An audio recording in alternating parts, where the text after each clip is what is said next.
victory as Kirk Herbstreit joins me now. However you want to let Pete handle this, you got time for your boy Van Pelt. You good for? I'm always here for you. He's just down here on the floor beneath me. But yeah, what a game, man! What a weekend! 5 straight days of college football. Loved it, and I'm going to get your thoughts on that in a minute. But as I said there in the beginning of that highlight, I hope and I think our viewers at home understand the build-up and the hype. It's Bill Belichick. He's coming to coach college football. Of course you're going to wonder and talk about what it might be. And this TCU team, look, we heard Sonny say they felt disrespected. They played that way tonight, didn't they? That Frog team played with an edge, and they played with the experience that they brought to town. Exactly. I mentioned during the broadcast, because I was down on the field with him, that I talked with him throughout the week, getting ready for the broadcast. He didn't really bring up much about feeling a bit disrespected, but on the field, as they were getting ready and minutes away from kickoff, I said, "How you guys feeling tonight?" He said, "We're very ready." He said, "We feel slighted, we feel disrespected," and I said what you just said. And he goes, "No, don't get me wrong. I have more respect than anybody for Bill Belichick, but no one's brought us up throughout this whole thing, and our players, feel it, and so we're anxious to go out and play this game." And the way it started, I mean, it looked great for Carolina, but TCU, as you mentioned, an experienced team, a veteran team that knows how to win football games. They won 9 a year ago, and I think they came into this game with a great deal of confidence. And now that this story is over, now it's about where TCU might be headed in the Big 12 this year. And North Carolina obviously has to kind of regroup after week 1. I agree. And looking at that TCU schedule, which you all showed, they've got some chances against teams like SMU and Arizona State fairly early in the season, playoff teams a year ago, to show that perhaps Sonny Dykes, who we know played for a title a few years ago, maybe they have the makings. It's very early, but TCU with an emphatic statement on a night where they felt slighted but made a loud statement. As for Carolina, look, optimism in the offseason, easiest thing in the world to sell. You bring a new coach to town, I don't care who it is. We're going to fly to the ball. We're going to play with tempo. We brought in all these new guys, and that's great. But the reality that we saw on tape tonight is that there appear to be some deficiencies on the lines of scrimmage in particular. What's Bill Belichick going to do? Because I get being a good coach, but you can't overcome what you don't have. What do they lack? Well, they're going to have to continue to recruit and develop, obviously. But for the time being, what we saw, because no one knew with 70 new players what they really had. I mean, even trying to put our chart and our boards together, try to figure out who's on this team was somewhat challenging, until we got about to the end of the first quarter. What do they have? They have a team right now that's got to get a lot better with physicality at the line of scrimmage. They got to tackle better as a group.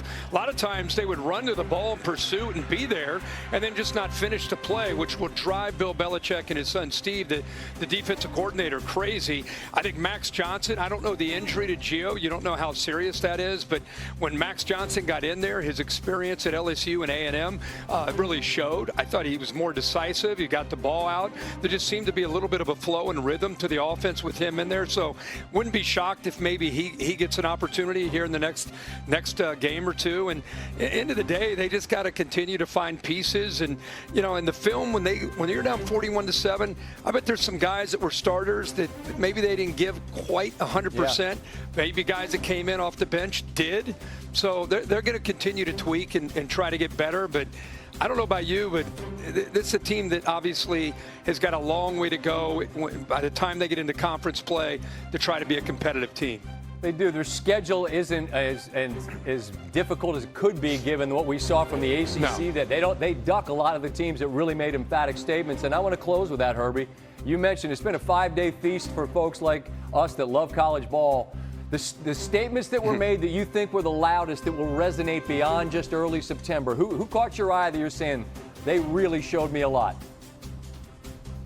LSU would be the first one just because they have a defense to go with the quarterback, Garrett Nussmeier. They got pieces around Garrett.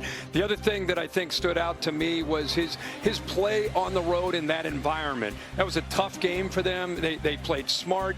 He didn't turn the ball over, which at times was an issue for him last year. I think they're a real threat in the SEC and potentially for a national title. The other team has got to be Florida State. I mean, we were kind of kidding, like Tommy Castellanos, what is this guy doing? What's he thinking? Calling out Alabama. You don't want to ever do that against Alabama. I don't know what's a bigger story, how good Florida State looked or how terrible Alabama looked. It's a toss-up. I'm anxious to see what Alabama does with Kalen DeBoer. He's a great coach. He's got some good players. But to me, it was more about energy, a lack of effort, not necessarily just execution. It's like, where's the speed on this team?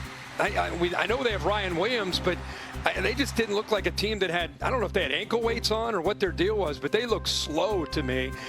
So I don't know where they go from here. They got to get a lot better.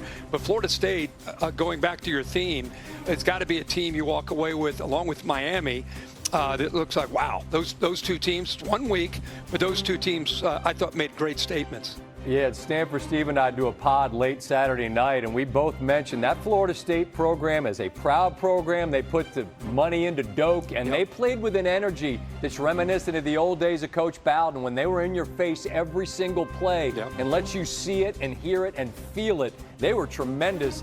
They start with a lightning bolt down there in Tallahassee. Herbie, you were fantastic throughout. I know you time to get some rest and get home. Get Pete out of there. Give him a treat and a pat on the head from his buddy Van Pelt. Look forward to talking to you soon. All right, my friend? You got it. Yeah, you got it, buddy. Have a good one. All right, you as well. Well, it was 34 years ago today Bill Belichick made his head coaching debut with the Cleveland Browns against the Cowboys. They were littered with Hall of Famers. Bill told Holly Rowe before tonight, I hope it goes better than that game against Jimmy Johnson. This one didn't. 9 years and one infamously short tenure with the Jets. Later, Belichick made his debut with the Patriots against Tony Dungy's Buccaneers. Tampa Bay would win 21-16. New England finished that year 5-11. One of just 4 losing seasons that Belichick had in 24 years at the helm, in Foxborough, which, of course, as we know, featured ring after ring after ring. Tonight, Chapel Hill.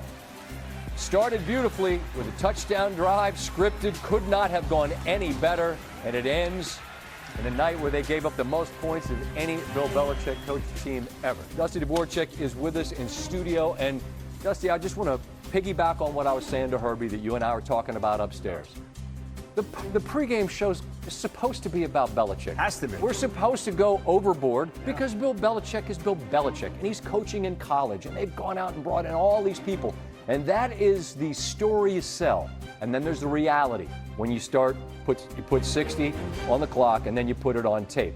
And then we saw what the reality for Carolina is. I want to get to that in a minute. I want to give TCU their love because this is a 9-win team.